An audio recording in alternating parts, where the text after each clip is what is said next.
think a lot of people too are kind of mystified, right? By like, oh, how do I find a mentor?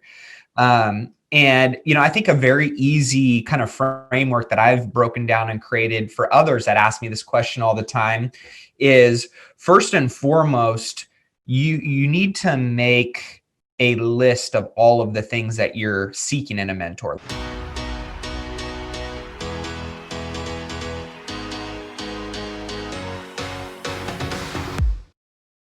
I had like many people that I would ask, but I never, bit the bullet and actually had a mentor. And just in contrast, just to highlight what you're saying in such a short form, is that I lost over $4 million in my 20s. And at 31, I felt like a complete loser. I was like, I'm an idiot. I'm in Silicon Valley. So I'm watching some of my friends win big too. And, I didn't. I was, and then at 31, I met my mentor. And when I first was sitting with him, he said, how many 20-year-olds can lose $4 million? And I was like, not many.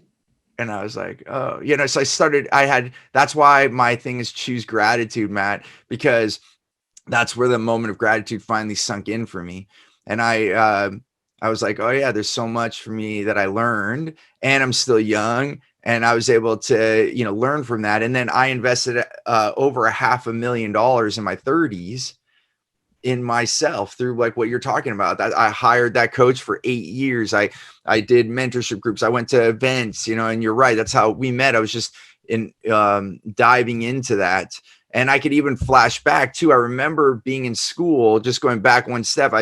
I saw some of my friends starting to make some cash, and I took notice of that, but they were doing some illegal things to do that. And then it was so great because I could feel like myself being curious about that. And then they got arrested. And then I realized, man, you could that's a business. They were building a business. And somehow I realized that. And, kudos to your mom for dragging you to those things. I'm having like all these flashes, it's interesting, but I remember my dad signed up for Amway back when, and I'm so grateful he did that. He didn't make any money on that. My mom and dad always kind of struggle with money. So that's why I think I was attracted to it, because I always watched them fight about it.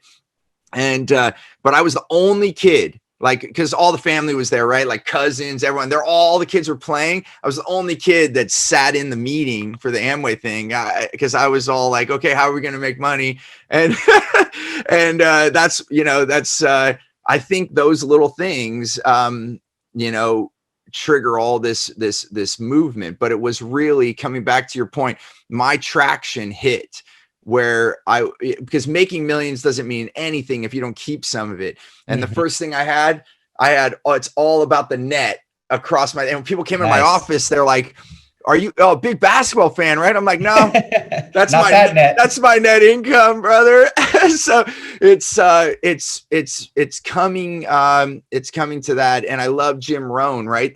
He said the 5 people you hang out with are if you add it all up, their net worth and all those things, that would be the average of you. And it's eerie how true that is. And coming to what you're saying, and many people have said, show me your friends and I'll tell you who you are. Yeah. And I think a lot of people too are kind of mystified, right? By like, oh, how do I find a mentor? Right. And, I think a very easy kind of framework that I've broken down and created for others that ask me this question all the time is, first and foremost, you need to make a list of all of the things that you're seeking in a mentor. Like, I have certain mentors that are mentors of all aspects of life because I admire every pillar and category of their life and what they've achieved. Then there's other people that, hey, they may just be a ClickFunnels expert, or they may just be a great speaking coach, or whatever it is, right? And so have clarity in what are you seeking in terms of that mentor? Because I have what I call my board of directors. So I've got people that are, board of directors in just specific categories. I may go to them for, how to run a business, but I don't really admire the relationship they have with their wife and their kids. So I'm not really going to allow them to mentor or speak wisdom into my life in an area that I don't want those similar results to them. So I think it's very important to know and have clarity in what are you seeking in your mentor? What's their reputation? What does their business look like? What does their lifestyle look like? Whatever are the things that are important to you and what gaps you're looking to close, get clarity in that. Then number 2 is, all right, create a hit list. Who are the people in your world, whether it's virtual, like a Tony Robbins, or it's somebody that locally in your community or in your market. Create a hit list of who those people are. Then it's, how do you create an ask? And I think this is the biggest area that most people mess up on, is like, hey, how do I ask somebody to be my mentor? Is this like a formal contract that we sign? No, It's not. Right. And also, people that are really busy and are really successful, they value and they protect their time. So how do you get little slivers of their time and what I call earn your way into their life? And hey, can I pick your brain, or hey, can I take you out to coffee, is not necessarily the best way of going about that. One of the best ways that I like to ask people is, Steve, man, I know you're so busy, brother. I admire and respect what you've done. And there's a goal that I'm looking to achieve and accomplish, and blah, blah, blah. And, I kind of give them the little fluff, right? But ultimately it ends with, what does it take to earn 5 minutes of your time? So instead of it being a yes or no answer of like, oh, no, sorry, I can't go to coffee or lunch, or no, I don't want you to pick my brain. It's, hey, you know what? I'm really busy this month, but if you circle back with me at the end of next month on this day, let's see if we can get you slotted to get on the calendar for 15 or 20 minutes, right? So I always like to, ask, and then you got to show up on that thing, because 99% of the people don't. They're just asking because they want to be served, and they're really not finding ways to bring and deliver value to that individual.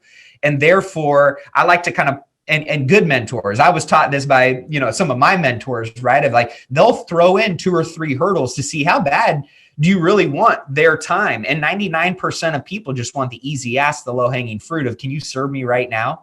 Versus it being, hey, you know what? If he tells me to show up at this day, at this time, I'm going to do it. And then if he tells me, hey, you know what? You got to show up at this day, at this time, and do X, Y, and Z. All right, I'm going to do it. If that's what it takes to earn the right to have 5 minutes of that individual's time. So I like to know, in their mind's eye, what is that's worth it for you to give your value time to me, so that way I'm clear and I can go and show up and execute and really prove to that individual, right, that I'm committed to whatever it takes. And so I think those are some quick little easy steps, right, of finding a way to get in proximity to those people. And then, like you said, you got to show up, and not just show up one time, show up consistently, right? Because the top performers, the people that are really going to add the most value to your life, one, they protect their own time, but 2, they also want to give and invest in people that are committed and willing to do whatever it takes to succeed themselves. Hey there, I want to give you something really big. It's called Clear Path to Customers. It's the way that we get the right language to get the right client. I like to call them your wow clients, so that you can have more results, more revenue, more raving fans, and more referrals. And I want to give this to you absolutely free. And all you have to do is go to stevenapolitano.com to check it out, or you can look at the description here. We'll put the details there. As always, remember, choose gratitude and create freedom.